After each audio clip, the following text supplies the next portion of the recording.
শুভ সকাল বন্ধুরা, সবাই কেমন আছেন? আশা করি সকলেই ভালো আছেন আর আমরাও ভালো আছি। মিন্টু সোয়াল চ্যানেলে আপনাদের সবাইকে স্বাগত জানিয়ে শুরু করলাম আমার একটি নতুন ভিডিও।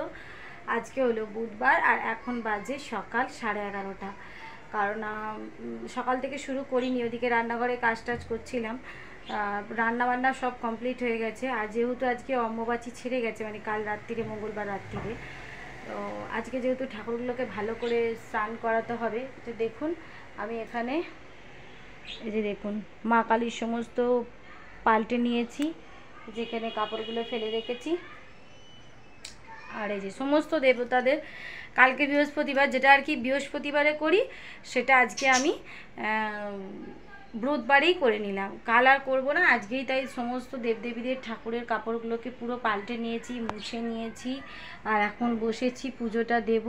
সমস্ত এগুলো করে স্কুলে গেছি, রান্না, বাচ্চার টিফিন, সব কিছু করে স্কুলে গেছি। এখন খালি একটু পুজোটা দিয়ে দেবো, দিয়ে তারপরে ওদিকের কাজে আবার যাবো। তাই চলুন ভিডিওটি দেখতে থাকুন। তো বসে পড়লাম এখন পুজোটা দিতে। একটু বেলা করেই ইচ্ছা করেই করছি, কারণ সকালে তো বললামই, তখন পুজো আচ্ছা, রান্নাবান্না, স্কুল, আবার পরীক্ষা চলছে, সব কিছু সামলে এসে ধীরে সুস্থে দেওয়া। দেখবেন তাড়াহুড়ো করে পুজো দেওয়া আর ধীরে সুস্থে দেওয়ার তফাৎ আছে। তা ওই জন্য এলাম না, দেরি যখন হয়েছে একটু দেরি হোক, আগে এদেরকে সব স্কুলে দিয়ে মেয়েকে নিয়ে আসি, ও এবার একটু খেলা করবে আর আমি এদিকে ধীরে সুস্থে পুজোটা করব। তবে হ্যাঁ, যাওয়ার আগে ওই কাপড় টাপড়গুলো সব পাল্টে দিয়েই গেছিলাম।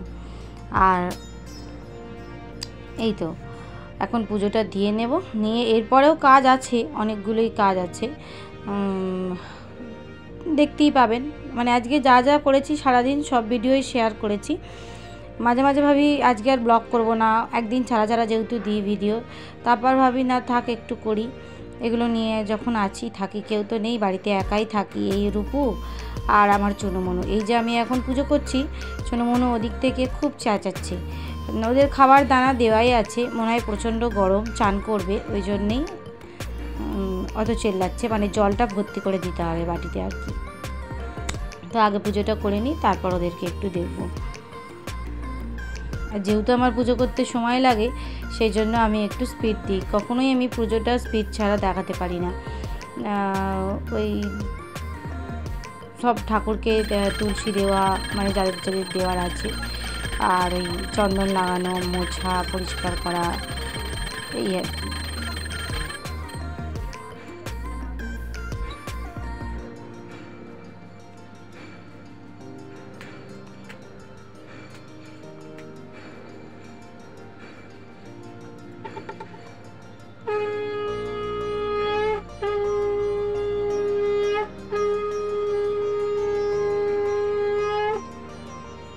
আর এই দেখুন, যা ভেবেছি ঠিক তাই। পুজো করে উঠে দেখি বাটিতে জল আছে অল্প, কিন্তু সেটাতে ওরা স্নান করতে পারবে না।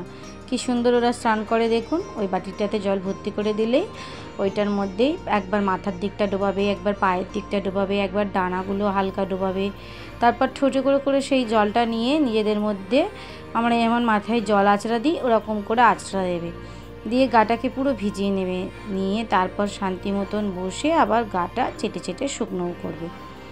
বেশ লাগে দেখতে। আর তারপরে ওদের ওই খেলা একটু দেখে এদিকে একটু চা ফা খেয়ে চলে এলাম ছাদে মেয়েকে নিয়ে। মেয়েকেও স্নান করানো এখনও হয়নি। আমি বললাম চল আগে ছাদেরগুলো মেলে আসি, কারণ আকাশ আবার কখন ঘনিয়ে আসে, অন্তত শুকিয়ে যাবে। তো বেশি কিছু কাঁচা আজকে ছিল না। বিছানার চাদর ফাদরগুলো ভাবছি তুলে রেখে রাখবো, পরের দিন কাচবো। আজকে ওই নাইটিগুলো, এই বাসিগুলো সকালে যেটা পরে স্কুলে দিয়ে আসি ওইটা, এগুলোই সব কেচে দিয়েছি আর কি। দেখে মনে হচ্ছে আকাশটা যেন মেঘলা, তা কিন্তু নয়, এখন প্রচণ্ড রোদ্দুরেই আমি মেলছি।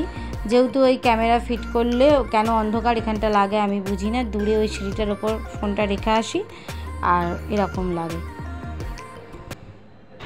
তো বন্ধুরা আবারও চলে এলাম, পুজো করে উঠে ছাদে জামা কাপড়গুলো মেলতে গেছিলাম, মেলে চলে এলাম। দেখছেন ছাদ থেকে নামলে না মুখ চোখ কালো হয়ে যায়। আর এখন যেখান থেকে কি একটা আবার বেরিয়েছে। আর এই যে মেয়ে আমার খেলা ঢেলেছে, দেখুন কি অবস্থা। এখন ওকে খেতে দেবো। আর যে রান্নাগুলো একবার দেখিয়ে দিই আপনাদের। এই যে রান্নাগুলো দেখুন, করেছিলাম আজকে করলা আলু কুমড়ো দিয়ে ভাজা, আর এই যে ডিমের কারি,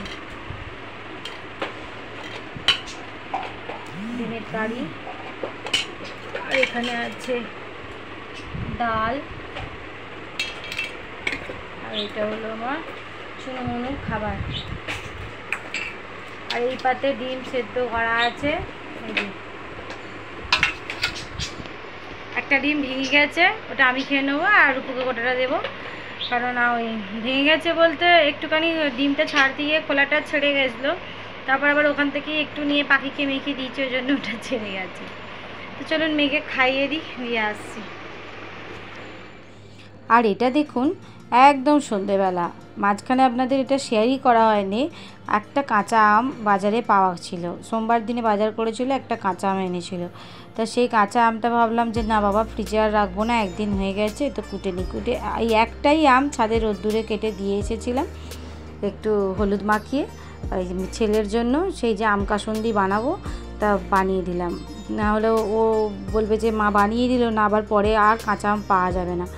তো ওই দুরকম সর্ষে দিয়েছি একটু মিক্সিতে ঘুরিয়ে, আর সেদিনে যে আম গুড় করেছিলাম তার যে মশলাটা ছিল সেই মশলাটাও একটু বাঁচিয়ে রেখেছিলাম সেদিনকে, দিয়ে এই যে কৌটোর মধ্যে বাকিটা রেখেছিলাম। এখান থেকে যেহেতু একটা আমেতে দুটো আমের মশলা আছে, যেহেতু একটা আম 4-5 চামচ দেবো, দিয়ে ওই সব রকম মিক্সডের মশলাটা দিয়ে দেবো, দিয়ে একটু গরম করতে দিয়েছি কড়াই, ওদিকে সর্ষের তেল গ্যাসে, ওইটা দিয়ে দেবো, দিয়ে একদিন মাখিয়ে দেবো। এখন এরকম 3-4 দিন রোদ্দুর খেতে খেতে আমটা পুরো নরম হয়ে যাবে, তা ভাতে দিয়ে মেখে মেখে খেতে লাগবে। বাবানের জন্য এইটা বেশ কদিন চলে যাবে, আর তো এই গরমে খাবে না, এগুলো বেশ বর্ষাকালে বেশি ভালো লাগে বৃষ্টিতে। দেখুন গরম তেলটা দিয়ে দিচ্ছি,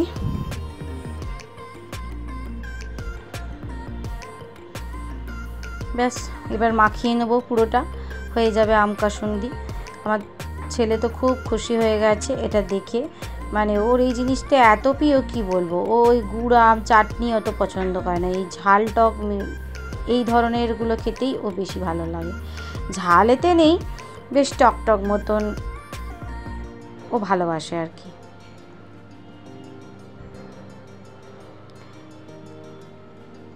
ব্যাস ওদিকে কাসুন্দিটা তৈরি করে রাখলাম, তারপর সন্ধে দিয়ে এখন চলে এলাম চা করতে। ওরা শুধু মুড়ি খাবে, চা খাবে না, ছেলে মেয়ে, মানে ছেলে চা খায় মাঝে মাঝে, বেশিরভাগ সময় খায় আবার খায় না, আর রূপকে তো খুব কম দিই না প্রায়। আর এই যে এখন চলে এলাম, রূপকে বললাম চল তোকে দুধ গুলে দিই, বলে না আমি দুধ খাবো না।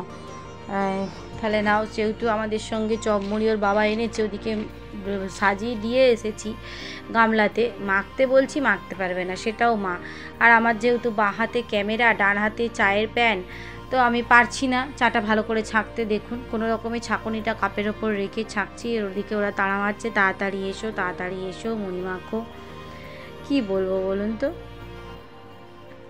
তো বললাম তারা যাচ্ছি তোর বাবার আর আমার চাটা নিয়ে, তো আমাদের দুজনের চা নিয়ে চলে এলাম, এই যে রেডি করেই ওদের দিয়ে গেছিলাম যে ওরা খাক তৎক্ষণ, তারপর এসে মাখবো। তবে আজকে সন্ধ্যেটা চা মুড়ি দিয়ে বেশ ভালোই জমে গেল। তারপরে এটা ছিল অনেকটা রাত্রিরে, অনেকটা ওই 9:30 হবে। সারাদিন ধরে ওই ঠাকুরের কাপড়গুলো কাচার সময় আর পায়নি, আর একবার ভাত খেয়ে নিলে তখন আর ইচ্ছা করে না যে ওই ভাত খাওয়া গায়েতে আবার জামা কাপড়গুলো ধরি, ওই জন্য যখন বিকেলে আবার গা ধুই, সন্ধেবাতি দিই, তখন মনে হয় যে তখন আবার গিয়ে এগুলো কাচাকুচি করবো, বেসিনটাও পরিষ্কার থাকে। তো সন্ধেবাতি দেওয়ার পরে তো চাটা খেয়েছি, তারপরে আবার জামা ছেড়ে চলে এসেছি এইটা ঠাকুরের কাপড়গুলো কাচতে, আর গোপালকে একেবারে শয়ন দিয়ে দেবো। একটু দেরি করলাম, কারণ সন্ধেবাতি দেওয়ার সাথে সাথেই তো আর গোপালকে শয়ন দেওয়া যায় না, ওই জন্য। তো দেখুন এই জানলার মধ্যেই মেলে দিচ্ছি, এখন সারা রাত ধরে শুকনো হবে, আবার কালকে পুজো করার সময় এগুলো তুলে নেব।